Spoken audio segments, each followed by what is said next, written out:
বর্তমান বিশ্বে এক শক্তিশালী হাতিয়ার হয়ে উঠেছে কৃত্রিম বুদ্ধিমত্তা বা এআই।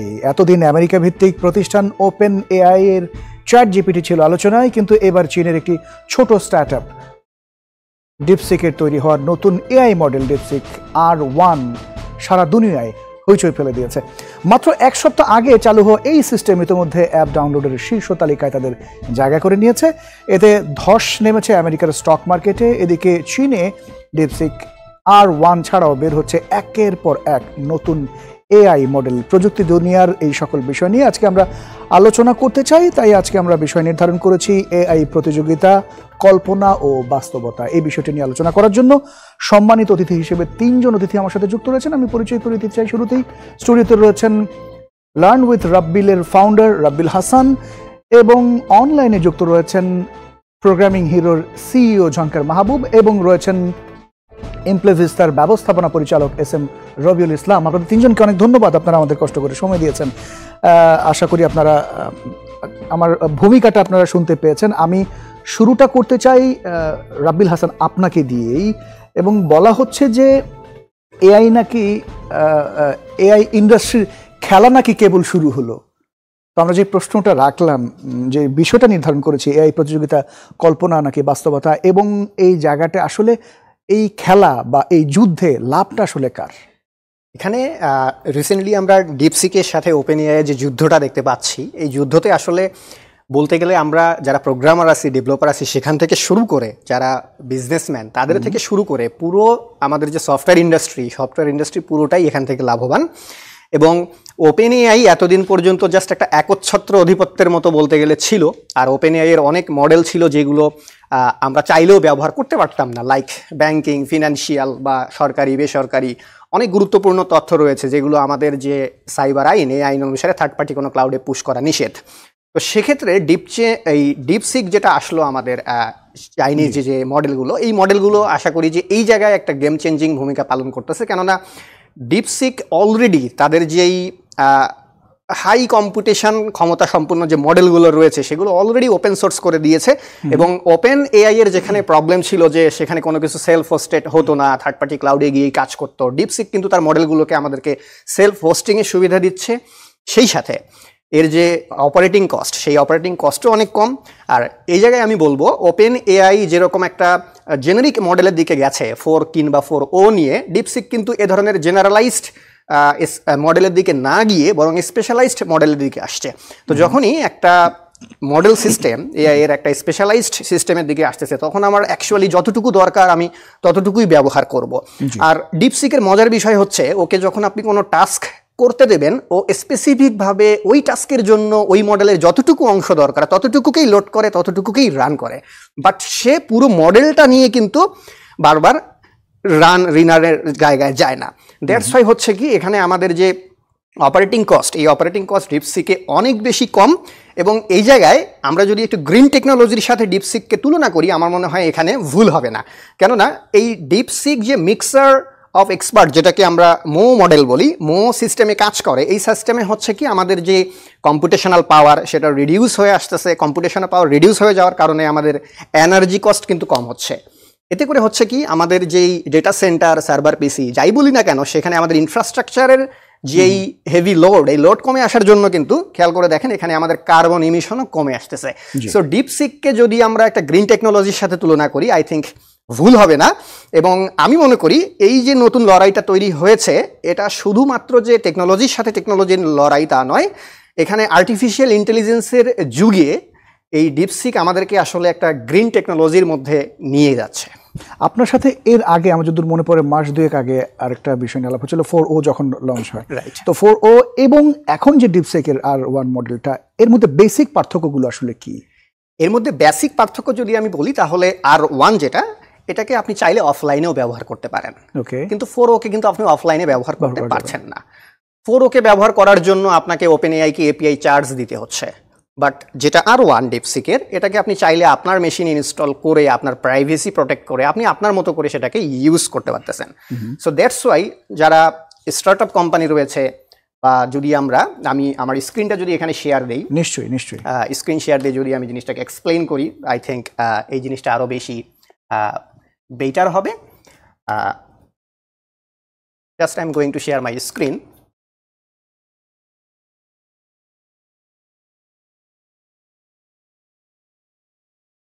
আপনি দেখাতে থাকেন, আসছে স্ক্রিনে। ওকে,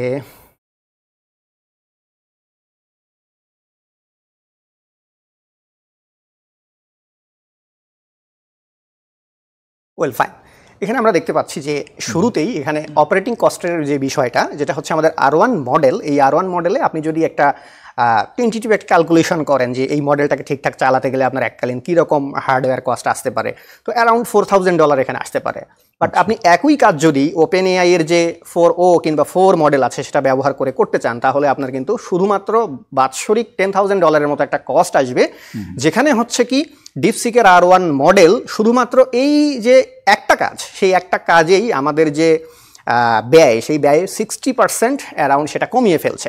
এছাড়া ডিপসিকের আরেকটা স্পেশালাইজড মডেল, যেটাকে আমরা ডিপসিকের এখানে এককালীন যেটা, এরপরে আর কোনো পে করতে হচ্ছে না। এরপরে হচ্ছে আপনি ডিপসিককে কোনো পে করতেছেন না, আপনি আপনার হার্ডওয়্যার মেইনটেনেন্সের জন্য যতটুকু দরকার সেগুলো ততটুকু শুধুমাত্র পে করতেছেন।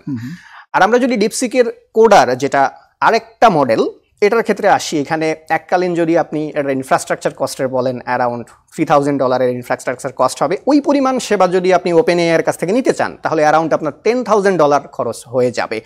সো এখানে অলমোস্ট বলতে গেলে 70% একটা কস্ট রিডাক্স হয়ে যাচ্ছে। দ্যাটস ওয়াই শুধুমাত্র যে ডেভেলপার মহল সেখানে না, একেবারে বলতে গেলে স্কুল, কলেজ, বিশ্ববিদ্যালয়, যেখানে রিসার্চ হয়, গবেষণা হয়, এআই নিয়ে আমরা পড়াশোনা করি, শিখি, সেখানেও একটা যুগোপযোগী পরিবর্তন আসার একটা ট্রেন্ড আমরা দেখতে পাচ্ছি। অনেক ধন্যবাদ আপনার কাছে, আবারও আসবো। ঝঙ্কার মাহবুব, আপনি নিশ্চয়ই শুনছিলেন রাব্বিল হাসানের কথা। আপনার কাছে এই প্রশ্নটাই জানতে চাই, একই প্রশ্ন, ডিপসিকের এআই মডেল যেটির নাম রাখা হয়েছে R1, এটি নিয়ে এত আলোচনা কেন হচ্ছে?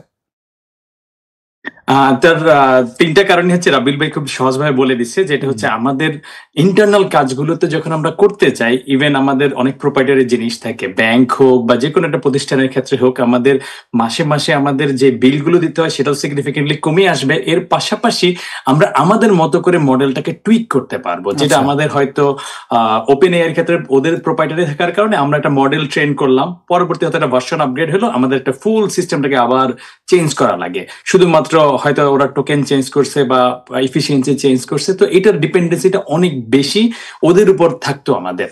আর আমাদের ক্ষেত্রে যখন নিজেদের কাছে চলে আসবে, আমরা যদি একদম খুবই স্লো একটা চাই, সিম্পল একটা রাসবেরি পাইও যদি আমার কাছে থাকে, এইটা দিয়েও কিন্তু আমি খুবই স্লো হবে, কিন্তু হয়তো টোকেন আমি কম পাবো, রেসপন্স স্লো পাবো, সবকিছু পাবো না, কিন্তু আমি নিজে চালাইতে পারতেছি। তার মানে এই যে এআই জগতের সাথে যারা এক্সপেরিমেন্ট করতে চায়, একটা রিসার্চ করতে চায় বা নতুন একটা জিনিস ট্রাই করতে চায়, তাদের যেই একটা হিউজ এন্ট্রি ব্যারিয়ার ছিল, সেটাকে আসলে ধ্বংস করে দিছে ওরা আর কি। সেই কারণেই আসলে এনভিডিআর ক্রাশটা করছে, যে আমাদের এত লেটেস্ট জিপিইউ, এত এক্সপেন্সিভ মডেল লাগবে না, আমরা খুবই সিম্পল, আমরা তো $50 একটা মেশিনের ভিতরেও আমরা এটাকে চালাইতে পারবো। এতে আমরা যারা হচ্ছে কাজ করব, শিখবো বা এআই রিলেটেড সাথে আমাদের যেই ডিপেন্ডেন্সি মনোপলিটা ছিল, সেটা একদম পুরো ধূলিসাৎ হয়ে যায় নাই, কিন্তু অ্যাটলিস্ট অনেক অনেক রাস্তা আমাদের জন্য ওপেন হয়ে গেছে। আর প্লাস নিউ ইনোভেশন করাটার স্কোপটা সিগনিফিকেন্টলি বেড়ে যাওয়ার কারণে এআই এর যেই সেকেন্ড ওয়েভটা, আপনাদের চ্যালেঞ্জ কি বেড়ে গেল কিনা? আমাদের চ্যালেঞ্জ বাড়ে নাই, বরং আমাদের ক্যাপাসিটি সিগনিফিকেন্টলি বাড়ছে। কারণ হচ্ছে আমরা এর আগে আমরা যদি কোনো একটা মডেল তৈরি করতাম, আমাদের প্রচুর থার্ড পার্টি টুলস এর উপর ডিপেন্ড করা লাগতো, শুধু চ্যাটজিপিটি দিয়ে আমরা আসলে টুলস বানাইতে পারতাম না। আমরা যদি হচ্ছে ল্যাঙ্গুয়েজ মডেল আমরা তৈরি করা লাগতো, অন্যান্য জিনিসগুলো তৈরি করা লাগতো, এবং প্রত্যেকেই আমরা যখন হচ্ছে একটা এআই ইন্টারভিউ মডেল বানাইতে গেছি, দেখা গেছে যে আমাদের কস্টিং এত বেশি পড়ে যাচ্ছে যে এটা আমরা মার্কেটে নিয়ে আসতে পারতেছি না, বিকজ কনজিউমারকে আমাদের অনেক বেশি চার্জ করা লাগতেছে, সেটা আমরা পারতেছি না। এখন আমাদের যখন প্রাইসিং একটা এন্ট্রি ব্যারিয়ারটা নষ্ট হয়ে গেল, মানে আমরা লেভেল করতে পারলাম, এখন কিন্তু ইনোভেশন এবং সার্ভিস নিয়ে আসাটা আমাদের মতো যারা খুবই স্মলার স্কেলের স্টার্টআপ আছে তাদের জন্য অনেক বেশি অপরচুনিটি তৈরি হয়ে গেল, যেটা আমাদের হয়তো মাসে মাসে যে বিল দেওয়া লাগতো শুধুমাত্র চ্যাট জিপিটি কে, প্লাস হচ্ছে ফ্লেক্সিবিলিটিটা আমাদের ছিল না। এইটা হচ্ছে আমাদের জন্য একটা হিউজ একটা ওপেনিং। যারা আমরা ডেভেলপার করি, আমাদের যে কোডিং রিলেটেড বিভিন্ন হেল্প আমরা বিভিন্ন সময় নেই, সেই জায়গায় বেঞ্চমার্ক গুলো দেখা গেছে যে চ্যাট জিপিটি এত এত জিনিস করার পরেও তাদেরকে অল্প সময়ে অল্প খরচে বিট করে ফেলছে হচ্ছে ডিপসিক। তো সেই কারণে যারা প্রফেশনাল ডেভেলপার আছে বা স্টার্ট আপ আছে, এখন এআই রিলেটেড স্টার্ট আপের কিন্তু একটা বুম চলতেছে, এবং এটা নেক্সট ফিউ ইয়ার্স আরো চলবে। কিন্তু অ্যাক্সিলারেশনটা হেভি। যে চীন যেভাবে একের পর এক বাজিমাত করছে, সেক্ষেত্রে আমেরিকার বাজারে আসলে কোনো রকম প্রভাব পড়ছে কিনা? ডেফিনেটলি পড়তেছে। শুধুমাত্র আমরা হয়তো বিগ বিগ টেক জায়ান্ট যারা আছে এনভিডিয়ার, ওগুলো তো আমরা ধস দেখলামই, কিন্তু আমরা যখন দেখলাম যে হচ্ছে মাইক্রোসফটের যে এজিউর আছে তারা ক্লাউডে হচ্ছে ডিপসিক ইন্টিগ্রেট করা শুরু করছে, অন্যান্য জায়গায় করা শুরু করছে। সো এদেরকে যখন কম্পিটিটিভ থাকতে হয় তখন চাইনার যে প্রাইসিং মডেলটা এটার ধারে কাছে ওরা যেতে পারবে না। কারেন্ট স্ট্রাকচারে চ্যাট জিপিটি চাইলে তাদের প্রাইসটাকে সিগনিফিকেন্টলি ড্রপ করতে পারবে না। সো ডেভেলপার যারা আছে, স্টার্ট আপ যারা আছে, ডেফিনেটলি তারা যখন কস্ট ইফেক্টিভ হতে পারবে চাইবে, তখন চায়নার এই টেকনোলজি গুলো অ্যাডাপ্ট করা শুরু করবে। হয়তো রুলস রেগুলেশন দিয়ে কিছুদিন আটকাতে পারবে, কিন্তু সেটা শুধু ইউএস এর ভিতরে, বাইরে তো আর ওরা আটকাতে পারবে না। সো ইউএস এর যে বিজনেস গুলো আছে তারা ডেফিনেটলি যে টেকনোলজি ওয়ার্ল্ডের মনোপলি আছে এটাকে কিন্তু সিগনিফিকেন্টলি টেকনোলজি ফিল্ডে কিন্তু ওরা নাড়া দিয়ে দিছে, এবং আরো যে কয়েকটা আসতেছে যে বেঞ্চমার্কিং গুলো ওরা শো করতেছে। সো এটা ডেফিনেটলি রিভার্স করানোটা ইজ নট ইজি, কারণ গুগল কিন্তু already out of the scene হয়ে গেছে, ফেসবুক কিছুটা আশেপাশে ছিল, তারাও আউট অফ সিন হয়ে গেছে। এখন হেড টু হেড হয়তো ওপেন এআই এত কাছে নাই যেটা আসলে কম্পেয়ারেবল, যে না ওর হচ্ছে হয়তো যেখানে পারফরমেন্স হোক বা প্রাইসিং হোক যে হয়তো 10 টাকার জায়গায় 12 টাকা, এরকম না। যেখানে ওরা হয়তো আমাকে $100 দিচ্ছে বা $60 দিচ্ছে, এখানে $6 দিচ্ছে, তার মানে হয়তো 10% প্রাইসিং। এইটাকে চ্যাট জিপিটি আসলে বিট করতে পারবে না। তাদের মডেল বা স্ট্রাকচারটাকে চেঞ্জ করাটাও এত সিগনিফিকেন্টলি ইজি না। ওরা এজেন্ট বেস করার চেষ্টা করতেছে, যে মডেলটা হয়তো ডিপসিক করে ফেলছে, বাট এই জায়গায় তাদের আর্কিটেকচারটা চেঞ্জ করাটাও, মানে আমি এআই এর অত ডিপের লোক না, বাট আমার কাছে মানে ওভারনাইট চেঞ্জ হবে না। এই বিষয়টি নিয়ে আসলে চ্যাট জিপিটি কি ভাবছে? চ্যাট জিপিটির স্যাম অল্টম্যান হচ্ছে খুব পজিটিভ ভাবে বলছে যে we want to fight back because he doesn't have any other option. আর কি মানে এটা বলা ছাড়া তার কাছে কোনো অপশন নাই। But I don't see like in next 1 month এর মধ্যে কিছু একটা নিয়ে আসতেছে। Their fight might be like Google যেভাবে ফাইট দিচ্ছে হয়তো সেইভাবে ফাইট দেবে, কিছু একটা নিয়ে আসার চেষ্টা করবে, কিন্তু কস্টিং ওয়াইজ এবং হচ্ছে তাদের যে বেঞ্চমার্কটা সেট করে ফেলছে এটাকে বিট করতে করতে ডিপসিকও কিন্তু বসে থাকবে না। So I see like a clear gap, যেটা আসলে ওপেন এআই এর জন্য ফিল করার চান্স আমি পার্সোনালি খুব কম দেখি। যদিও ওদের কোয়ালিটি অফ রেসপন্সের ক্ষেত্রে মোস্ট অফ দ্য পিপলের যে নিডটা আছে সেটাতে কাছাকাছি হবে, কিন্তু প্রাইসিংটা বিট করতে না পারার কারণে চাইনিজ প্রোডাক্ট ম্যানুফ্যাকচারিং যেভাবে ওয়ার্ল্ডকে দখল করে ফেলছে, এই টেকনোলজির এটা দিয়ে দখল করার সেম সিনারিওটা আমরা দেখতে পাচ্ছি, যে যেহেতু ম্যানুফ্যাকচারিং দিয়ে পারে নাই, অন্যান্য জিনিস দিয়ে পারে নাই, টেকনোলজি দিয়েও না পারার চান্সটা আমি অলমোস্ট 90% দেখি আর কি। ওকে, অনেক ধন্যবাদ ঝঙ্কার বাবু, চমৎকার করে বলেছেন। আপনার কাছে নিশ্চয়ই আমরা আবারও আসবো। রবিউল ইসলাম, আপনার কাছে একটু জানতে চাই, ডিপসিকের এআই মডেলের আত্মপ্রকাশের পর সিলিকন ভ্যালি একটা ধাক্কা খেয়েছে বলা হচ্ছে, যে এবং আতঙ্কিত তারা রয়েছেন, এমনটি কেন বলা হচ্ছে? জি, এটা যেভাবে ঝঙ্কার ভাই অলরেডি বলে দিল কিছুটা, যে মানে এতদিন তো শুধু সিলিকন ভ্যালি ড্রিভেন যারা স্টার্টআপ ছিল বা সিলিকন ভ্যালি ড্রিভেন কোম্পানি যেগুলো ছিল তারাই মূলত এআই লিডিং স্টার্টআপ ছিল বা এআই সার্ভিসটা প্রোভাইড করতো। যদিও সার্ভিসটা ছিল অনেকটুকু এই B2C লেভেলে। আপনি যদি দেখেন সোফার এআই যেভাবে এসেছে, ডিরেক্ট কনজিউমারকে ওরা সার্ভ করতো স্যার। রাইট। সো যেখানে মানে আমি এজ এ কনজিউমার আমি চ্যাট জিপিটি অনেকদিন ধরে ইউজ করি, আমাদের অফিসে আমরা ইউজ করি চ্যাট জিপিটি। তো এটা আমার ধারণা এখানে যারা আছে মোরালের সবাই চ্যাট জিপিটি ইউজার। তো আমরা ডিরেক্ট ইউজার চ্যাট জিপিটি। তো যদি দেখেন যে কোম্পানিগুলো যেভাবে শুরু করেছে, তারা কনজিউমারকে যখন ডিরেক্ট প্রোডাক্ট দিচ্ছে, দেন মাঝখান থেকে যারা আমরা বিজনেস করি, এখানে একটা গ্যাপ ছিল যে এন্টারপ্রাইজকে সার্ভ করা, মানে এন্টারপ্রাইজের জন্য একটা ফ্রেমওয়ার্ক নিয়ে আসা, যেখানে এন্টারপ্রাইজ গুলা ওই ফ্রেমওয়ার্কটা ইউজ করে আরো ভ্যালু এড করতে পারে, সার্ভিসটাকে আরো ডাইভার্সিভ করতে পারে। এইটা এখন শুরু হলো। তো যেটা ছিল এটা ছিল হচ্ছে অ্যাটেনশন উইদাউট অ্যালাইনমেন্ট, আমি বলবো। মানে অ্যাটেনশন ছিল, প্রচুর হাইপ ছিল, প্রপারলি অ্যালাইন ছিল না দ্য মার্কেট। এখন যেটা হচ্ছে, এখনো মানে প্রচুর অ্যাটেনশন তৈরি হচ্ছে, বাট এখন more closely align with the need. আমাদের মানে সিন্স আমরা সফটওয়্যার কোম্পানি, আমরা সফটওয়্যার সার্ভিস সেল করি, তো আমরা এখন কি করতে পারবো, আমরা এখন এটাকে এজ এ ফ্রেমওয়ার্ক হিসেবে ইউজ করে, যেহেতু মডিউলার বেস, আমরা এটাকে আরো ভ্যালু অ্যাড করে সার্ভিস, আমাদের সার্ভিস ডাইভার্সিভ করতে পারবো, যেটা ঝঙ্কার ভাই বলছে, আমি হয়তো আরেকটু বিজনেস পার্সপেক্টিভে বললাম।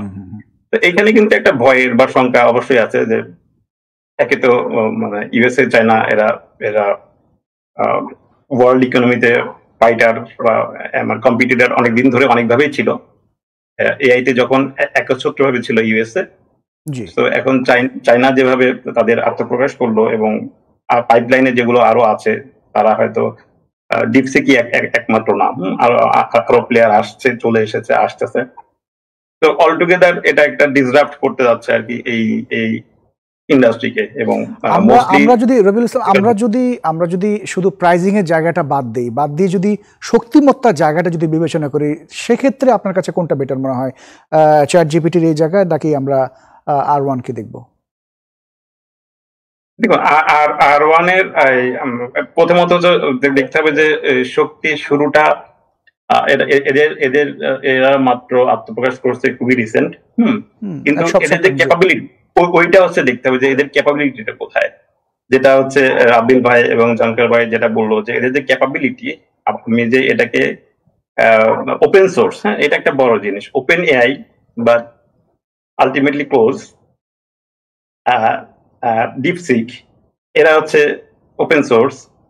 তো এইটা হচ্ছে ক্যাপাবিলিটি। এই ক্যাপাবিলিটি যেটা যার থাকে, তার আসলে এগিয়ে যাওয়ার চান্সটা অনেক বেশি থাকে। প্রাইসটা একটা ব্যাপার থাকে, যে প্রাইস কম্পিটিশন দিন শেষে আসবেই, নাম্বার ম্যাটার্স, ওটা আসবেই। বাট বিসাইড অফ দিস, আমি যদি বলি যে এটাকে এক্সটেন্ড করা এবং এটাকে আরো ডাইভার্সিভ করা, ওই পার্সপেক্টিভে চিন্তা করলেও ডিপসিক হয়তো এগিয়ে থাকবে। কিন্তু যদি আপনি বলেন যে আচ্ছা, আজকে এখন যদি আমি কোনো কিছু উত্তর খুঁজি, সেটার জন্য সবচেয়ে ভালো ডেটাটা, ভালো উত্তরটা কোথা থেকে পাওয়া যাবে বা সবচেয়ে বেশি প্রিসাইজ অ্যান্সার কে দিবে, তাহলে হয়তো আমি বলবো এখন চ্যাট জিপিটি দিবে। সেটা চ্যাট জিপিটি মডেল, আপনি চ্যাট জিপিটিকে এগিয়ে রাখবেন এখন পর্যন্ত। অনেক ধন্যবাদ, আপনার উত্তরটি আমরা চমৎকারভাবে পেয়েছি। আমরা একটা ছোট্ট বিরতি নিয়ে আসতে চাই, আপনারা আমাদের সাথে নিশ্চয়ই থাকবেন। দর্শক, একটা ছোট্ট বিরতির সময় হলো, ফিরছি একটু পর। অতিথিরা রয়েছেন, নিশ্চয়ই আপনারা সাথেই থাকবেন। ফিরছি একটু পর।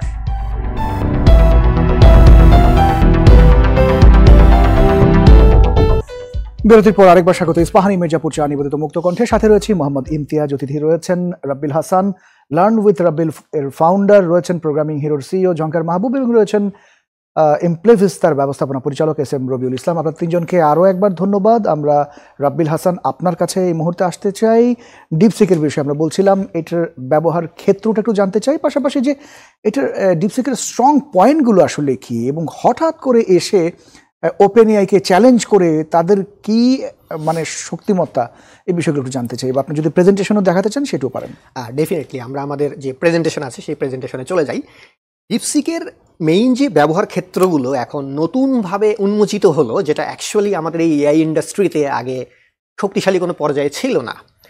আমরা যদি একটা সফটওয়্যার তৈরি করি, আমরা প্রোগ্রামিং ল্যাঙ্গুয়েজ ওপেন সোর্স পাচ্ছি, আমরা লাইব্রেরি ওপেন সোর্স পাচ্ছি, ফ্রেমওয়ার্ক ওপেন সোর্স পাচ্ছি। তো ডিপসিকের মাধ্যমে আমাদের যে এআই ইন্ডাস্ট্রি, এটা একটা ওপেন সোর্স কমিউনিটি তৈরি করলো, যার কারণে হবে কি, ছোট ছোট স্টার্ট আপ বলেন, গবেষণা প্রতিষ্ঠান বলেন, এরা করতে পারবে কি, এই এআই মডেল কিভাবে কাজ করে, এটার আরও বহুমুখী ব্যবহার কিভাবে নিশ্চিত করা যায়, সেই বিষয়গুলো নিয়ে কাজ করতে পারবে। এবং শুরুতে আমি যেটা বলছিলাম, ব্যাংক, হসপিটাল, স্বাস্থ্যসেবা থেকে শুরু করে সরকারি প্রতিরক্ষা থেকে শুরু করে যে জায়গাগুলোতে অ্যাকচুয়ালি থার্ড পার্টি ক্লাউড ব্যবহারের সুযোগ আমাদের ছিল না বিভিন্ন আইসিটি পলিসির কারণে, সেই জায়গাগুলো ডিপসিক এখন ডেফিনেটলি দখল করে ফেলবে।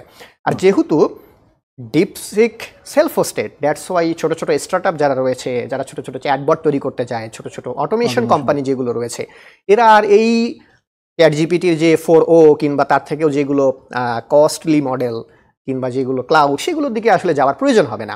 এছাড়া ওপেন এআই যখন আমাদের ছিল, তখন ওপেন এআই নিয়ে কিন্তু চাইলে আমরা গবেষণা করতে পারি না, আমরা R&D করতে পারি না। বাট ডিপসিক আমাদেরকে সেই R&D করার যে জায়গাটা, সেই জায়গাটা উন্মুক্ত করে দিচ্ছে। আর ডিপসিকের স্পেশালি আমি যদি বলি, তাহলে 4টা মডেল আছে, যেই 4টা মডেল অ্যাকচুয়ালি এই চ্যাট জিপিটিকে বিপদে ফেলে দিছে। তার মধ্যে প্রথমটা হচ্ছে ডিপসিক R1, যেটা করতে পারে কি, একেবারে যুক্তিতর্ক, গণিত থেকে শুরু করে কোডিং সম্পর্কিত যে কাজগুলো আছে, এই কাজগুলোর একটা জটিল যে কোনো সমস্যার সমাধান সে করতে পারে, এবং নিজস্ব সার্ভারে আমরা সেটাকে চালাতে পারি। এই R1কে আমরা চ্যাট জিপিটি 4 এর বিকল্প ওপেন সোর্স হিসেবে ব্যবহার করতে পারি। এবং শুধুমাত্র ব্যবহার করতে পারি না, এখানে যদি আমরা এটাকে সেলফ হোস্টেড মেমোরিতে ব্যবহার করি, সেক্ষেত্রে মিনিমাম 48 জিবি থেকে শুরু করে আমরা একেবারে ম্যাক্সিমাম 768 জিবি র্যাম, এই র্যামের রেঞ্জের ভেতরে কিন্তু আমরা এটাকে ইফিশিয়েন্টলি ব্যবহার করতে পারি। আর এই R1 মডেলটা actually CPU dependent, not GPU. That's why হচ্ছে কি আমাদের আগে যে গ্রাফিক্স প্রসেসিং ইউনিটের প্রয়োজন হতো হাই হেভি, সেগুলোর অ্যাকচুয়ালি এই R1-এ প্রয়োজন নাই। এরপরে যদি আমরা চলে আসি ডিপসিকের দ্বিতীয় যে বাজিমাত, সেটা হচ্ছে ডিপসিক কোডার মডেল। এই কোডার মডেলটা স্পেশালি ডিজাইন করা হয়েছে, ট্রেন আপ করা হয়েছে অ্যাকচুয়ালি কোডিংয়ের জন্য, কোড করার জন্য, কোড জেনারেট করার জন্য, কমপ্লিট করার জন্য, ডিবাগিংয়ের জন্য। এবং আমরা যদি Python, JavaScript, C plus plus কিংবা রাস্টের বেলায় যাই, এই ডিপসিক কোডার খুবই ভালো পারফর্ম করে। এইটা করতে পারে কি ChatGPT-4-এ এখন আমরা যারা প্রোগ্রামার তারা যে নির্ভরশীল, আমরা সেই নির্ভরশীলতা পুরোপুরি ডিপসিকের উপরে নিয়ে আসতে পারি। এখানেও কিন্তু র্যাম, সিপিইউ ইউজেস যেটা রয়েছে এটাও সিগনিফিকেন্টলি ওপেন এআই এর থেকে অনেক অনেক অনেক অনেক কম। ওকে, দেন থার্ড খেলোয়াড় যেটা, সেটা হচ্ছে ডিপসিক ভিএল। এই ডিপসিক ভিএল এটা সব থেকে বড় খেলোয়াড়, কেননা এই ভিএল করতে পারবে কি একই সাথে ইমেজ এবং টেক্সট ভিজুয়াল প্রসেসিং করতে পারবে, যেটা এখন আমরা ChatGPT দিয়ে অলরেডি করছি। বাট সেই ভিজুয়াল প্রসেসিংটাই যদি আমরা এখন আরও চিপ রেটে করতে পারি, আমরা আমাদের মতো করে করতে পারি, তাহলে ডেফিনেটলি হোয়াই আমরা আর ChatGPT পেইড ভার্সন ইউজ করব। এক্ষেত্রেও কিন্তু এটা র্যামের উপরে নির্ভরশীল, সিপিইউর উপরে নির্ভরশীল। সো আগে যে আমাদের বিশাল বিশাল জিপিইউ গ্রাফিক্সের প্রয়োজন ছিল সেটার প্রয়োজন নেই। বাট সেটা যদি আমরা প্রয়োজন ব্যবহার করি তাহলে কিন্তু খারাপ না। আমরা যদি সিপিইউর পাশাপাশি প্রসেসিং ইউনিট হিসেবে জিপিইউ ব্যবহার করি, তারপরে এখান থেকে আরও ভালো পারফরমেন্স পাওয়ার একটা পসিবিলিটি আমাদের রয়েছে। দেন এরপরে ফোর্থ খেলোয়াড় যেটা, সেটা হচ্ছে ডিপসিক V3। এই ডিপসিক V3 অ্যাকচুয়ালি একটা ল্যাঙ্গুয়েজ মডেল। এটা করবে কি আপনার টেক্সট প্রসেসিং থেকে শুরু করে আপনি যখন তাকে কোনো হিন্টস দেবেন, এই কনটেক্সট বোঝার দক্ষতা এর রয়েছে। দ্যাটস ওয়াই ChatGPT-4 কিংবা 4o দিয়ে আমরা যে এখন টেক্সট বিশ্লেষণ করি, আমরা লং কনভারসেশনে যাই, ওকে জটিল জটিল প্রশ্ন করি, ডিসিশন নেওয়ার জন্য অনেক কিছু জিজ্ঞেস করি, সেই বিষয়গুলো ডিপসিক V3 মডেলে আমাদের প্রসেস করা সম্ভব হবে। এটাও কিন্তু GPT-4-এর মতোই বুদ্ধিমান হবে, বাট পার্থক্য ওই জায়গায় যে আমরা এটাকে সেলফ হোস্টেড নিজের মতো করে ইউজ করতে পারবো, কম খরচে ইউজ করতে পারবো, আমরা নিজের মতো করে সেটাকে চালাতে পারবো, নিজের প্রাইভেসিও ঠিক থাকবে। প্লাস হচ্ছে এই V3-তেও এসে আমরা যদি এটা নিয়ে একটা ফুল ফেজ এন্টারপ্রাইজ গ্রেডে চলে যেতে চাই, তাহলে কোনো একটা সার্ভার কম্পিউটার যদি 64 জিবি র্যামে থাকে, তাহলে he can capable to do that. এরপরে হতে পারে কি আপনি র্যাম আরও বাড়াবেন, আপনার এর যে পারফরমেন্স, এই পারফরমেন্স আরও বাড়বে। আর এই যে 64 জিবি বা 100 জিবি বা 150 জিবি র্যামের যে কথাটা বলছি, এটা অ্যাকচুয়ালি পার্সোনাল কম্পিউটারের জন্য, হ্যাঁ পার্সোনাল কম্পিউটারের জন্য শুনতে একটু অবাক মনে হতে পারে যে পার্সোনাল কম্পিউটারে 128 জিবি র্যাম, কিন্তু আসলে যে সার্ভার কম্পিউটারগুলো আছে সেখানে 64 জিবি কিংবা 128 জিবি র্যাম, এটা অনেক, আমি বলবো যে বিশাল অবাক হয়ে যাওয়ার মতো কোনো কিছু নয়। অনেক ধন্যবাদ, চমৎকার করে উত্তর আমরা পেয়েছি। আমরা ঝংকার মাহবুব, এই পর্যায়ে আপনার কাছে আসতে চাই। ওপেন এআই GPT-4 তৈরি করতে যেখানে আনুমানিক খরচ লেগেছিল $50 থেকে $100 মিলিয়ন, এবং এখানে ডিপসিকে দেখলাম $5.6 মিলিয়ন। এত কম, আসলে এত চিপ ভাবে কিভাবে সম্ভব হয়েছে? এটার একটা স্পেশাল নাম আছে যেটা বলে ডিস্টিলেশন প্রসেস, বা খুব সিম্পল ভাবে বললে আমরা খুব সহজভাবে বলতে পারি যে এটা সেকেন্ড মুভার অ্যাডভান্টেজ। এটা হয় যে যখন একটা হিউজ মডেল ChatGPT তৈরি করে ফেলছে, কিছু এলিগেশনও আছে, এগুলো হয়তো মোস্ট লাইকলি সত্যি প্রমাণিত হতে পারে, যে যেহেতু ইনিশিয়াল ChatGPT-টা আসলে কি নলেজটা সে কোথা থেকে পেল, সে সারা দুনিয়ার যত নলেজ আছে সেই জিনিসগুলোকে সে কালেক্ট করে একটা জেনারেল নলেজ তৈরি করছে, হিউজ একটা নলেজ তৈরি করছে প্রচুর প্যারামিটার দিয়ে। এখন এটার উপরে আমরা যখন কোয়েরিগুলো করি, তাহলে আমাদের গুগল সার্চ করে বা অন্যান্য দিকে আমরা যত কিছু কানেক্ট করা লাগতো, সে খুব কাস্টম ভাবে আমাদেরকে দিচ্ছে। এই মডেলগুলোকে যেহেতু অলরেডি রেডি করে ফেলছে এবং অলরেডি অ্যাভেলেবল রাখছে কনজিউম করার জন্য, ডিপসিক এই সুযোগটা নিছে। নেয়ার কারণে কি হলো, ওদের বিল্ড আপ করা লাগে নাই, না লাগার কারণে ওরা ChatGPT-র মডেলগুলোকে ইউজ করছে, এরকম একটা স্ট্রং এলিগেশন আছে। এবং এটা অনেক ক্ষেত্রেই ট্রু হয় আর কি, যখন সেকেন্ড মুভার অ্যাডভান্টেজ আসে তাকে কিন্তু অনেক মার্কেট তৈরি করা লাগে না, তাকে কিন্তু ট্রেনিংটা ওই লেভেলে করা লাগে না, এবং সে কিন্তু একটা স্টার্টিং পয়েন্ট পেয়ে যায়। তারপরে সে এটার উপরে বিল্ড করে কাজ করে। এবং এটা করার কারণে কি হলো, তাদের ওই যে কম্পিউটারের যে পাওয়ার দরকার বা যে ডাটা সেন্টার গুলো দরকার সেগুলো তাদের কম লাগতেছে। এবং ওরা এমন ভাবে সিস্টেমটাকে ডেভেলপ করছে যাতে হচ্ছে আপনি চাইলে খুব পাওয়ারফুল এলএলএমও ইউজ করতে পারবেন, আবার খুবই লো গ্রেডেরও আপনি তৈরি করতে পারবেন, যেটা আপনি পার্সোনাল কম্পিউটারে বা ওই যে জিপিইউ ছাড়া সিপিইউতে আপনি ইউজ করতে পারবেন। সো দে ইউজ, এবং কিছু কিছু কনস্পিরেসি থিওরি আছে যে ওরা কিভাবে চিপগুলো ম্যানেজ করছে, কারণ ওদের কাছে তো বিক্রি করা নিষেধ। তো সেই জিনিসগুলোকে ওরা অন্য ডিভাইসের মাধ্যমে কালেক্ট করে ফুল জিনিসটাকে এক্সপেরিমেন্ট চালায়, তারপর এটা তৈরি করছে। এবং যে ফাউন্ডার সে হচ্ছে ইলেকট্রিক্যাল ইঞ্জিনিয়ারিং এবং কম্পিউটার ভিশন রিলেটেড তার ব্যাকগ্রাউন্ড আছে, সেই কারণে তারা খুবই চাইনিজ বুদ্ধি অ্যাপ্লাই করে ফুল জিনিসটা, যারা হয়তো বছরের পর বছর $বিলিয়ন দিয়ে তৈরি করছে, শুধু 100 মিলিয়ন হচ্ছে একটা মডেলকে ট্রেন করার জন্য, কিন্তু আরো অনেক ইনভেস্টমেন্ট গিয়ে ধাপে ধাপে ধাপে হয়তো চ্যাটজিপিটিটা তৈরি হয়েছে। সেই জায়গাটাতে তারা ওই যে রেডিমেড জিনিসের উপর ভর করে তৈরি করার কারণে তারা সিগনিফিকেন্টলি লোয়ার কস্টে, অনেক ক্ষেত্রে হয়তো 12 ভাগের 13 ভাগের 1 ভাগের কস্ট দিয়ে ওরা এই জিনিসটাকে ট্রেন করতে পারছে। এটাই মেইন অ্যাডভান্টেজ। এবং তাদের কাছে কিন্তু আরো অনেক রিসোর্স আছে এবং তাদের ইন্টেলিজেন্সটাও তারা এখানে অ্যাপ্লাই করার কারণে এত কম খরচে তৈরি করতে পারছে। জি, অনেক ধন্যবাদ। আরেকটি বিষয় একটু জানতে চাই, এআই প্রযুক্তির এই দুনিয়ায় নতুন আর কি কি ধরনের চমক আসতে পারে বলে আপনি ধারণা করছেন, আপনার কাছে মনে হয়? বেশ কয়েকটা আমাদের ইন্টারাপশনস তো আমরা একটা দেখলাম ডিপসিক রিলেটেড, এবং আরো অনেকগুলো জিনিস আমরা কিন্তু দেখে সামহাও একটু সাইডে চলে গেছে। সেই জিনিসগুলো এটা কিন্তু আমরা খুবই স্ট্রং ভাবে চলে আসছে। যে জিনিসটা আমরা বেশ কয়েকবার দেখতেছি, তাদের যে বেঞ্চমার্কিং গুলো আছে কোডিং রিলেটেড, ওরা বুঝতে পারছে যে ডেভেলপারদের কিন্তু হিউজ একটা নিড আছে, যারা বিভিন্ন জিনিস তৈরি করে, ক্রিয়েটিভ লোকদের কিছু হিউজ ডিমান্ড আছে। তো সেই জিনিস থাকার কারণে ওরা ওভারঅল প্ল্যাটফর্মটাকে যখন চেঞ্জ করে ফেলছে, স্পেশালাইজড যেই জিনিসগুলো দরকার পড়বে সেগুলো সিগনিফিকেন্টলি আরো আসবে। আমরা কিছুদিন আগে হয়তো ডেভিন এআই এর কথা শুনছিলাম, সেটা রিলেটেড বেশ কিছু কনস্পাইরেসি থিওরি আছে, কিন্তু এই টাইপের আরো অনেক অনেক সব ফিল্ডেই আসবে। প্লাস হচ্ছে যারা এস্টাবলিশড অর্গানাইজেশন আছে তারা এন্টারপ্রাইজ গ্রেডের সফটওয়্যার গুলো, তাদের কাস্টম সফটওয়্যার গুলো তৈরি করা শুরু করবে।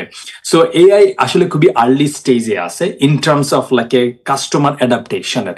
এই কাস্টমার অ্যাডাপ্টেশনের এই যে ব্রেক থ্রু গুলো এভরি সিঙ্গেল ইয়ারে বা এভরি 6 মান্থে কিছু না কিছু কিন্তু সেই 2023 সালের পর থেকে আসতেছে। 22-এ ওরা চ্যাটজিপিটি শুরু করলো, 1 বছর হচ্ছে সবাই কনজিউম করলো, 24 থেকে বড় বড় ব্রেক থ্রু কিন্তু আসা শুরু হয়েছে, এবং এই ফ্রিকোয়েন্সিটা সিগনিফিকেন্টলি সামনে আরো বাড়বে। তো এটা থেকে আমাদের সবারই একটা পার্সোনাল লেভেলের লার্নিং হচ্ছে যে get on board with AI আর কি। সো এআই এর সাথে আমরা যখন এই নিজেদের ইউটিলাইজেশন হোক, পার্সোনাল কাজে হোক, প্রফেশনাল কাজে হোক, সেগুলোতে আমরা ইউজ করতে থাকবো, এই ব্রেক থ্রু কিন্তু আরো সিগনিফিকেন্ট ফ্রিকুয়েন্টলি আসতে থাকবে নিউ নিউ অ্যাঙ্গেলে। আমরা হয়তো ভিডিও ক্রিয়েশনের একটা প্ল্যাটফর্ম দেখলাম, ইমেজ জেনারেশনের দেখলাম, এবং সিগনিফিকেন্টলি আরো অনেক অনেক ইনোভেশন আমরা দেখতে পাবো যেগুলো সিগনিফিকেন্ট ব্রেক থ্রু করবে, এবং ছোট স্টার্টআপ অল্প খরচে মানে বিশাল বিশাল এন্টারপ্রাইজকে নামাই দিচ্ছে আর কি। আমরা নিজেরাও কিন্তু পার্সোনাল কাজে কিন্তু গুগল সার্চের পরিমাণ আমি পার্সোনালি 70-80% কমে গেছে, আমার স্বাভাবিকভাবেই কমে গেছে। সো এই জিনিসগুলোতে কিন্তু সিগনিফিকেন্টলি মানুষের হ্যাবিট চেঞ্জ হবে এবং ইফিসিয়েন্সি বাড়বে, এন্টারপ্রাইজ গুলো নিউ অ্যাঙ্গেলে কাজ করা শুরু করবে। অনেক ধন্যবাদ আপনাকে। আপনার কাছে আবারও আসবো। এস এম রবিউল ইসলাম, আপনার কাছে একটু জানতে চাই যে হোয়াইট হাউসের এআই এর যিনি অ্যাডভাইজার রয়েছেন ডেভিড স্যাক্স, তিনি মন্তব্য করেছেন যে ডিপসিক মেধাসত্ব চুরি করে থাকতে পারে। আপনার এই বিষয়ে একটু মন্তব্য জানতে চাই। ডিপসিক কি আসলেই প্রযুক্তির নতুন কোনো যুগের সূচনা করলো, নাকি শর্টকাট কিছু করেছে? আমার ধারণা কোশ্চেনটাকে স্লাইটলি জঙ্গর ভাই আসলে টাচ করে এসেছে, ওই কাইন্ড অফ যে এটা বললেন যে এটা কিছুটা হয়তো মানে এটা এখনো মানে ফুললি রিভিল না, যে এটা এস্টাবলিশ না হওয়া পর্যন্ত, রাইট? তার মন্তব্য হ্যাঁ, মানে এটা কি আসলে চুরি করা নাকি ফুল ইনোভেশনটা তারা শুরু থেকেই করেছে, এটা কিন্তু এখন পর্যন্ত যেটা মানে আমাদের প্রযুক্তিবিদরা যারা মার্কেটে যারা এটা নিয়ে কথাবার্তা বলতেছে, তাদের একটা ধারণা যে এটা কোনো না কোনো ভাবে একটা গ্রাউন্ড তারা পেয়েছে, সেখান থেকে নেক্সট ফর্মেশনটা হয়েছে। তো যে কারণে তারা খুব তাড়াতাড়ি এটা সামনে নিয়ে চলে আসতে পেরেছে, এবং অনেকটুকু অ্যাকুরেট বা অনেক যদিও এটার মানে ওয়ার্কিং প্যাটার্নটা ডিফারেন্ট, দ্যাটস ডিফারেন্ট থিংস, কিন্তু এই যে চাইনিজ শর্টকাট একটা ওয়ে তারা যদি কোনোভাবে এটা নিয়ে আসতে পারে বা নিয়ে আসার একটা চান্স আছে, সেটা আমার ধারণা আরো টাইম লাগবে ওটা বলতে, যে এটা আসলে কোনো শর্টকাট নাকি এটা একদম পিওর ইনোভেশন। কিন্তু আমি এখানে যেটা যেটা বলতে চাই যে যেটা আমি এখনো মিসিং আছে আমার কাছে মনে হয়, সেটা হচ্ছে যে অফারিং ফর এন্টারপ্রাইজ। এগেন আমি আমার ওই টপিকে ফিরে আসলাম যে আপনি যদি দেখেন চ্যাট জিপিটি বলেন আর ডিপসিক বলেন, এদের অফারিং এখন পর্যন্ত ফুল লেভেলে আছে কনজিউমার, এবং আরেকটা হচ্ছে যে মানে কোপাইলটিং যেটা হয়, যে আগে হয়তো আমার কোপাইলট আমাকে একদম আরো ধরুন 20 বছর আগে থেকেই তো আমাদের সাথে রোবট আছে না, লিফট আমরা ইউজ করতেছি, আমাকে হেল্প করতেছে, ওইটাতে ইভলভ হচ্ছে। তো আমার হয়তো আগে 2% 1% অ্যাক্টিভিটি অ্যাসিস্ট করতো আমার কোপাইলট, এখন কি করতেছে, এখন এই অ্যাসিস্ট্যান্স কিন্তু বেড়ে যাচ্ছে আমার হয়তো 30% 40%। ডেভেলপারের ক্ষেত্রে যারা সফটওয়্যার মানে আমাদের ইন্ডাস্ট্রি যারা কাজ করে তাদের ক্ষেত্রে মোটামুটি এটা 50-50 হয়ে গেছে, কোপাইলট 50% হেল্প করে, 50% সে নিজে কাজ করে। তো এই যে অ্যাডাপশনটা আরো বাড়ছে। কিন্তু আমি যদি দেখি যে বিজনেসে, আমি যদি দেখি এন্টারপ্রাইজে তারা কিভাবে এইখান থেকে বেনিফিটেড হচ্ছে, তাদের সাপ্লাই চেইন অটোমেশন হচ্ছে কিনা, তারা তাদের মতো মডেল পাচ্ছে কিনা, যেটা যে রাব্বিল বললো যে আমাদের কিন্তু স্পেসিফিক ডোমেন ড্রিভেন এরকম স্মার্ট মডেল নেই। সেটা মেডিকেলের জন্য হোক, সেটা ফাইন্যান্সিয়াল জন্য হোক, ওই মডেল গুলা কিন্তু নেই। এবং ওই মডেল গুলোর ওই কম্পিটিশনে যারা এগিয়ে আসতে পারবে আমি জানি না সেটা নিয়ে ওপেন এআই কি প্ল্যান আছে, বা সেটা অনেকটুকু এগিয়ে আছে অলরেডি ডিপসিক, কিন্তু ওইখানে যারা এগিয়ে আসতে পারবে তারা কিন্তু এই এন্টারপ্রাইজ কম্পিটিশনে অনেক এগিয়ে থাকবে। আবার আরেকটা বিষয় আমরা জানছি যে চীনের সবচেয়ে বড় যে ই কমার্স প্রতিষ্ঠান আলিবাবা, তারাও কিউএন 25 ম্যাক্স নামে নতুন একটি এআই মডেল তারা উন্মুক্ত করেছে। তো এই বিষয়ে আপনার বিশ্লেষণ জানতে চাই। আচ্ছা, তো এইটা নিয়েও কিন্তু এটা খুব রিসেন্টলি লঞ্চ হয়েছে। তো এইটা যেটা বলতেছে যে চাইনিজ স্টার্টআপ ব্রিংিং মোর এআইস, রাইট? তো এখন এটা শুধুমাত্র যেভাবে শুরু করছিলেন যে ইউএস ভার্সেস চায়না, সেটা থাকতেছে না, এটা অনেকটুকু হয়ে যাচ্ছে চায়না ভার্সেস চায়না। তো এখন ফাইনালি সবার অফারিং গুলা রয়েছে কনজিউমারের কাছে, এবং কনজিউমার মানে যে যত তাড়াতাড়ি কাস্টমারের কাছে রিচ করতে পারবে, যে যত হাইপ তৈরি করতে পারবে, সাথে আরেকটা জিনিস সেখানে থাকে যে একটা কিন্তু হাইপও থাকে, সেই হাইপটা দিয়ে এটা অনেক রকম গেম চলে এখানে। নাম্বার গেমটা কি হয়, স্টকের ভ্যালু বাড়ানোর জন্য একজনের স্টকের ভ্যালু বাড়ে, একজনের স্টকের ভ্যালু কমে। তো প্রাইস কম দিয়ে শুরু থেকে একটা হাইপ তৈরি করে কিছু না কিছু করে এইভাবে এরকম স্টোরি কিন্তু অনেক আছে, আপনারা হয়তো দেখেছেন, বিভিন্ন ডোমেনে আছে যে স্টকের ভ্যালু বাড়িয়ে তারপরে দিন শেষে দেখা গেছে ওখানে কিছু নেই। তো ডিপসিক অনেকটুকু রিয়েল। তো আলিবাবার কুইন যেটা নিয়ে আসছে ওইটা নিয়ে আমি এখনই মন্তব্য করতে চাই না যে ওইটা আসলে কোন স্টেজে আছে বা ওর মেইন ইন্টেনশনটা কি। জি, ঠিক আছে। আমরা আরেকটা বিষয় একটু জানি যে ওপেন এআই মডেলের যে আউটপুট, এটি কি প্রতিযোগীদের জন্য নিষিদ্ধ হওয়া উচিত?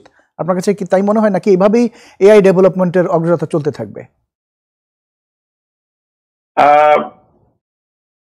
মানে আমি যেটা বললাম যে আপনি নলেজকে স্পেসিফিক যদি কেউ নলেজ গ্যাদার করার জন্য এআই ইউজ করে, এবং মানে আউটপুট কি, আমি কিছু একটা জানতে চাচ্ছি, কেউ আমাকে অ্যাসিস্ট করতেছে, সো সেটা যদি আমার কম্পিটিটিভ, আমি জানি না কোন অ্যাসপেক্টে বলছেন, কিন্তু আমার লার্নিং এর জন্য তো আমি অবশ্যই এটাকে ইউজ করবো। এটা ওপেন এক্সাম হয়, তাই না, যেখানে কোনো একটা পরীক্ষা একটা মার্কিং করা হবে, তো সেখানে দুইজনই এরকম চ্যাট জিপিটি কাছে প্রশ্ন জিজ্ঞেস করে কিছু একটা করলো, তো সেইখানে এটা প্রপার মনে হয় হবে না। ঝঙ্কর ভাই প্লাস রাব্বিল ভাই ওরা ভালো বলতে পারবে, বিকজ ওনারা স্টুডেন্ট নিয়ে কাজ করে। কিন্তু আমার কাছে যেটা মনে হয়, কিন্তু এআই এর অগ্রযাত্রা বন্ধ করার কোনো ওয়ে নাই আর কি, মানে এটা আর বন্ধ হওয়ার, এটা যখন শুরু হয়ে গেছে এটা আর পিছনে ফেরার কোনো ওয়ে নাই। এখন আমাদের যেটা করতে হবে, এটাকে আমরা কিভাবে অ্যাডাপ্ট করতে পারি, এটাই কিভাবে আমরা মানে নিজেদের ভ্যালু তৈরি করতে পারি, নিজেরা কন্ট্রিবিউট করে এর ভ্যালু কিভাবে বাড়াতে পারি। সো মানে আমি একে আটকাবো, কোনো পলিসি দিয়ে আটকে রাখতে পারবো হয়তো কোনো না কোনো ভাবে, কিন্তু ইভেনচুয়ালি এটা আটকাবে না, এটাকে আমাদের অ্যাডাপশনের দিকে যেতে হবে। জি, অনেক ধন্যবাদ। আপনার কাছে আবার আসবো। রাব্বিল হাসান, আপনার কাছে জানতে চাই, যদি ছোট এআই স্টার্টআপরা যদি বড় মডেলগুলো আউটপুট ব্যবহার করে নিজেদের এআই তৈরি করে, তাহলে ডিপসিকের কৌশল কি বেআইনি হবে কিনা? ডেফিনেটলি নট, কারণ ডিপসিক তো বলে দিয়েছে যে I am open source, P can use. So এখন আমরা আমাদের সফটওয়্যার ইন্ডাস্ট্রিতে যে প্রোগ্রামিং ল্যাঙ্গুয়েজগুলো ইউজ করছি, ফ্রেমওয়ার্কগুলো ইউজ করছি, কিংবা লাইব্রেরিগুলো ইউজ করছি, পুরো সফটওয়্যার ইন্ডাস্ট্রি কিন্তু দাঁড়িয়েই আছে ওপেন সোর্সের উপরে। শুধুমাত্র বাংলাদেশ না, সারা পৃথিবী। এই ওপেন সোর্স কন্ট্রিবিউশন যত বাড়বে, আমাদের সফটওয়্যার ইন্ডাস্ট্রি তত এগিয়ে যাবে। ঠিক একই রকম আমার মনে হয় এই ওপেন সোর্স যে মডেলটা, এই মডেলটা ডিপসিক যে আগে নিয়ে আসছে তা কিন্তু না। ওপেন এআই এরও ফ্রি মডেল, ওপেন মডেল ছিল। যেরকম আমরা ওপেন এআইয়ের যে ওয়েসপার মডেলটা রয়েছে, কিংবা পয়েন্ট ই মডেল রয়েছে, 3D জেনারেশনের জন্য মডেল রয়েছে, বেশ কিছু মডেল ওপেন এআইয়েরও কিন্তু আগে ওপেন সোর্স ছিল। বাট এই ওপেন সোর্স মডেলগুলো নিয়ে তারা আসলে মানুষের কাছে কতটুকু রিস্ক করতে পেরেছে, বিষয়টা আমার কাছে একটু কনফিউশন, যে মানুষের কাছে সেভাবে হয়তো রিস্ক করতে পারেনি, ডিপসিক যেভাবে রিস্ক করতে পেরেছে। দ্যাটস ওয়াই এখানে ছোট ছোট স্টার্টআপ যারা রয়েছে, সে আমার একটা প্রোডাক্টের জন্য বা আমার একটা ই কমার্সের জন্য ছোট্ট একটা চ্যাটবট প্রয়োজন, যে করবে কি, আমার ই কমার্স প্রোডাক্ট কাস্টমার এসে সার্চ করবে, অ্যান্সার দিয়ে দেবে। বা আমার ফার্স্ট লেভেল যে কাস্টমার সার্ভিস আছে, সেই কাস্টমার সার্ভিসের জন্য আমার খুব বেশি যে হেভি মডেল আমাকে রান করতে হবে বা একেবারে পেইড মডেল ইউজ করতে হবে তেমনটা কিন্তু না। যেরকম আমরা এখন বিভিন্ন কল সেন্টারগুলো দেখে থাকি, বিভিন্ন হোস্টিং প্রোভাইডার থেকে শুরু করে, ই কমার্স প্রোভাইডার থেকে শুরু করে সবারই কিন্তু ফার্স্ট লেভেল সাপোর্টগুলো আছে। তো এই ফার্স্ট লেভেল সাপোর্টগুলোর জন্য ইজিলি ডিপসিক আমি বলবো যে এই মুহূর্ত থেকেই ব্যবহার উপযোগী। কেননা ডিপসিকের যতটুকু ক্যাপাবিলিটি আছে ততটুকু ক্যাপাবিলিটি নিয়ে আমাদের ফার্স্ট লেভেল সাপোর্টগুলো আমরা এটা দিয়ে কমপ্লিট করে ফেলতে পারি। জি, অনেক ধন্যবাদ। আরেকটি বিষয়, যাতে চীনের এক একটি প্রতিষ্ঠান নতুন নতুন করে তারা এই মানে তারা নতুন মডেল তৈরি করছেন, তো এইতে মানে এটা কি আপনার কাছে কোনো পলিটিক্যাল কোনো কিছু মনে হয় কিনা, রাজনৈতিক কোনো বিষয় দেখেন কিনা? আমরা চীনের অনেক টেকনোলজি সম্পর্কে কিন্তু জানি না। যেরকম বাইদু, এত বড় একটা huge tech giant, but Baidu সম্পর্কে কিন্তু আমরা জানি না। বাইদু সম্পর্কে আমাদের নলেজ খুবই কম। বাইদুর সার্ভিস বলেন, প্রোডাক্ট বলেন, এগুলো আমরা কেউ ইউজ করি না। সো আপনি যদি জনসংখ্যার দিক থেকেও বলেন, টেকনোলজির দিক থেকেও বলেন, সো বাইদু বা উইচ্যাট বলেন বা চীনের যে আরও অন্যান্য যে বিষয়গুলো রয়েছে, তাদের নিজস্ব যে সোশ্যাল মিডিয়াগুলো রয়েছে, আপনি সেগুলোর কথা চিন্তা করেন, সেগুলো কিন্তু খুবই সাকসেসফুল। সো এখানে ডিপসিক তারই একটা নমুনা। কেননা এই যে শতাব্দী, এই শতাব্দীতে টিকে থাকতে গেলে ওপেন এআই বলেন বা চ্যাট জিপিটি বলেন বা আপনার জেমিনি বলেন, কোনো না কোনো একটা এআইকে ধরতেই হবে বেজ হিসেবে বা রুট হিসেবে। তো সেখানে তো চাইনিজরা প্রত্যেকটা জায়গায় যেহেতু এগিয়ে গেছে, দ্যাটস ওয়াই এখানেও বসে থাকার কিছু নাই। এবং অলরেডি ডিপসিক যেটা তার নিজস্ব প্রমাণ কিন্তু অলরেডি দিয়ে ফেলেছে। এবং ডিপসিক যেহেতু ওপেন সোর্স, দ্যাটস ওয়াই যেটা হবে সেটা হচ্ছে যে লার্নিং পারপাসেই বলেন কিংবা রিসার্চ পারপাসেই বলেন, বিজনেস পারপাসেই বলেন, সবাই কিন্তু ওই শুরুতে একটা ফ্রি তৈরি করা বা নিজের কাছে ওন করার একটা চেষ্টা কিন্তু সবারই থাকে।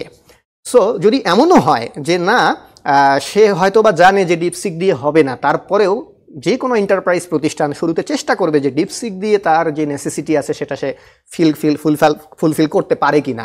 যদি দেখা যায় যে না, একেবারেই হচ্ছেই না, সেক্ষেত্রে হয়তো বা পরবর্তীতে দেখা যাচ্ছে যে যার সেটা চ্যাট জিপিটি 4o বলেন বা ডালি বলেন বা চ্যাট জিপিটির অন্যান্য যে মডেলগুলো আছে সেইগুলোতে যেতে পারে। আবার এমনও হতে পারে যে আমার যেই কাজগুলো ডিপসিক দিয়ে হয়ে যায়, আমি প্যারালালে ডিপসিক দিয়েও সেগুলো করে ফেলছি। যেই দুই একটা আমার ডিপসিকের লিমিটেশন আছে, সেটার জন্য আমি চ্যাট জিপিটির কাছে যেতে পারি, 4 মডেলের কাছে যেতে পারি। দ্যাটস ওয়াই এটা এমনও হতে পারে যে ডিপসিক আর ওপেন এআই দুটোর একটা কম্বিনেশনও আমরা সামনে সফটওয়্যার ইন্ডাস্ট্রিতে দেখতে পারি। চীনের হাতে প্রযুক্তি দুনিয়ার নেতৃত্ব চলে যাচ্ছে কিনা, এরকম এটা কি বলার সুযোগ রয়েছে কিনা? নেতৃত্ব আসলে চলে যাচ্ছে এটা বলার সুযোগ নাই। কেননা এখনও যদি আমি চ্যাট জিপিটির কথা বলি, ওপেন এআই তাদেরও তো মডেল আছে।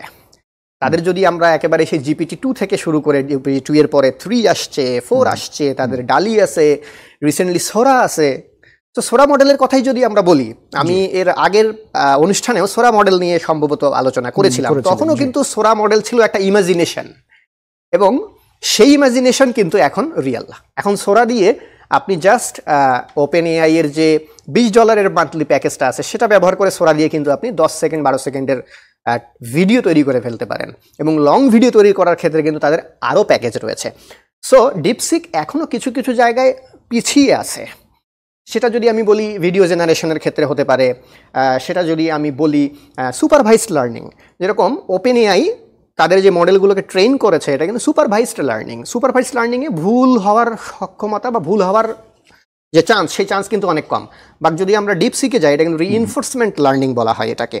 সো এখানে লার্নিংয়ের প্যাটার্নেও বেশ কিছু পার্থক্য রয়েছে। ডিপসিক এখন পর্যন্ত কিন্তু ভয়েস ইনপুট নিতে পারে না, যেটা ওপেন এআই অনেক আগে থেকেই ভয়েস ইনপুট নিয়ে কাজ করতে পারে।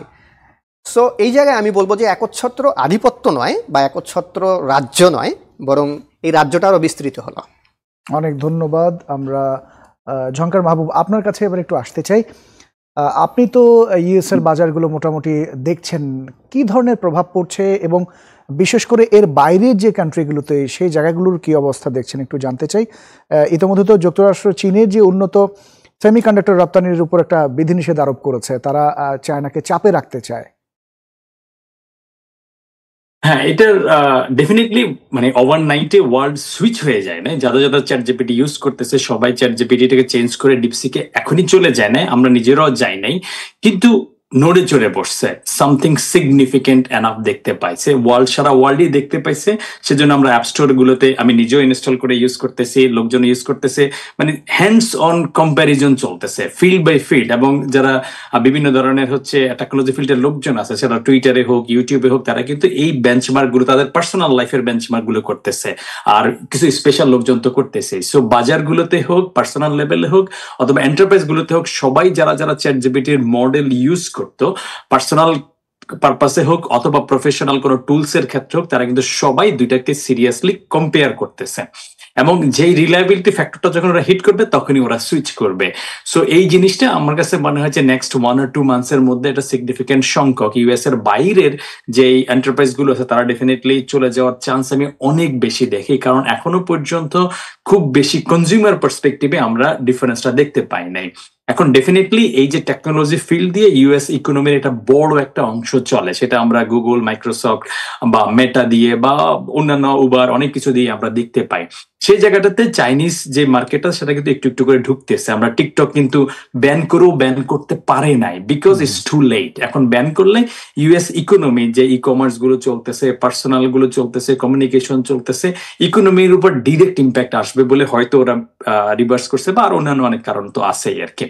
সো যেভাবে হচ্ছে ডিপসিকটা স্টার্ট করছে, it has a very strong position, এবং outside of USA I see significant reason যে তারা একটা ভালো পজিশন পাওয়ার চান্স আছে। ডেফিনেটলি একক আধিপত্য যেটা রাব্বিল ভাই বললো সেটা না হওয়ার চান্স অনেক বেশি, বাট বেস মডেল গুলাতে তারা কিন্তু সিগনিফিক্যান্টলি ভালো করে ফেলা অনেক চান্স আছে। কোডিং এর ক্ষেত্রেও আমরা দেখতেছি যে না, তারা কম্পারেবল আউটপুট দিচ্ছে, আরো কিছুদিন পরে হয়তো আমাদের মতো কাস্টম আউটপুট দিবেই।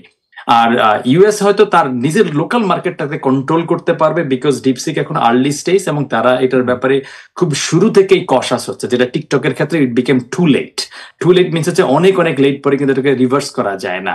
সো ওরা হয়তো খুব শীঘ্রই ব্যান দিতে পারে ইউএস মার্কেটের জন্য, বাট আউটসাইড মার্কেটে তাদের কাছে ডিরেক্ট কন্ট্রোল নাই, আনলেস তারা আসলে quality and price wise compete না করতে পারে, নচেত কিন্তু ওরা ওয়ার্ল্ড ওয়াইড কন্ট্রোল করাটা ইম্পসিবল হয়ে দাঁড়াবে, কারণ ওপেন ইকোনমি সব জায়গায়।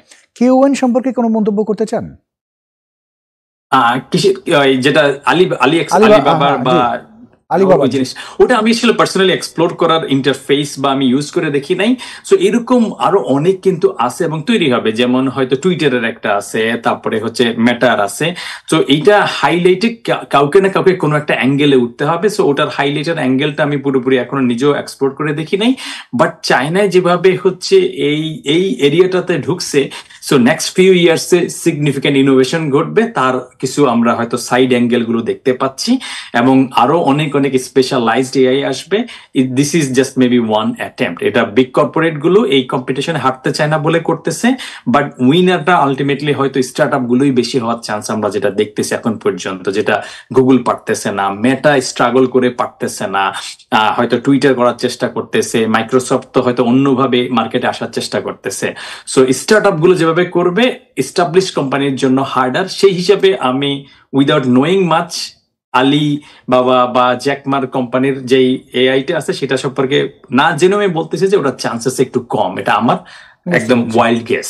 অনেক ধন্যবাদ আপনাকে। আমরা রবিউল ইসলাম আপনার কাছে একটু আসি, একেবারেই শেষ প্রান্তে আমরা রয়েছি। সাধারণ মানুষের জীবনে কেমন প্রভাব দেখছেন, পাশাপাশি টেকনোলজি ক্ষেত্রে কি ধরনের প্রভাব পড়তে পারে, সবশেষ যদি বলেন।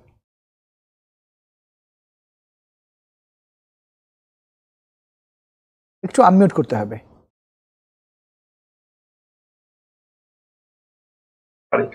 তো যেটা বলছিলাম যে যেটা বাংলাদেশের জন্য রিসেন্ট টাইমে বেশ ভালো, ধরেন কনটেক্সচুয়ালও যায় যে প্রচুর ধরেন এখন ফেক নিউজ তৈরি হয়।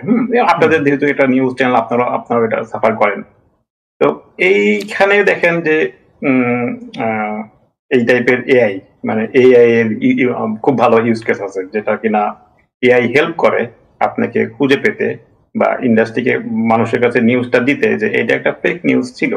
তো ইনিশিয়ালি এটা ধরেন আমাদের দেশ নিয়ে বা বাইরের দেশ নিয়ে যে সমস্ত ফেক নিউজ হয়, সেটা একটা গুড ইউজ কেস আমরা দেখতে পেয়েছি, যে আবার পরে আবার সেটা এই নিউজটা ফেক ছিল। এটা কিন্তু এই এআই ফ্যাসিলিটেট করতেছে জন্য এটা ফেক নিউজ ছড়ানো এবং প্রতিরোধ দুটিতে পসিবল। ছড়ানোটা অনেকটুকুই পসিবল না, বিকজ ছড়ানোটার জন্য তো পলিসি লেভেলে অনেক চেঞ্জ থাকে, চেঞ্জ দরকার। হ্যাঁ, ধরেন আপনার কান্ট্রির যে পলিসি, সেইখানে যদি ওটা যদি কোনো বিশেষ কোনো রেস্ট্রিক্টেড রুল না থাকে, ভেরি ডিফিকাল্ট ওটাকে রেস্ট্রিক্ট করা। একটা হচ্ছে এরপরে তারপরে ছড়িয়ে পড়লে যেটা করা যেতে পারে যে আপনি ওটাকে র্যাঙ্ক করতে পারেন, এআই হেল্প করতে পারে কোনটা কি টাইপের, এবং ওটা ধরেন ব্রাউজার প্লাগইন চলে আসতে পারে, যেটাকে আপনাকে ওখান থেকে বলে দিবে যে এটা একটা ফেক নিউজ তুমি লিখতেছো। বুঝতে পেরেছি, অনেক ধন্যবাদ। একেবারে আমরা আজকে শেষ করতে হচ্ছে। এস এম রবিউল ইসলাম, জঙ্কার মাহবুব এবং রাব্বিল হাসান, আপনাদের তিনজনকে অনেক অনেক ধন্যবাদ। দর্শক আপনারা এতক্ষণ যারা ছিলেন আপনাদেরকে অনেক ধন্যবাদ। আগামী সপ্তাহে নতুন বিষয় নিয়ে নতুন অতিথি নিয়ে আবারও হাজির হব। সেই পর্যন্ত সবাই ভীষণ ভালো থাকবেন।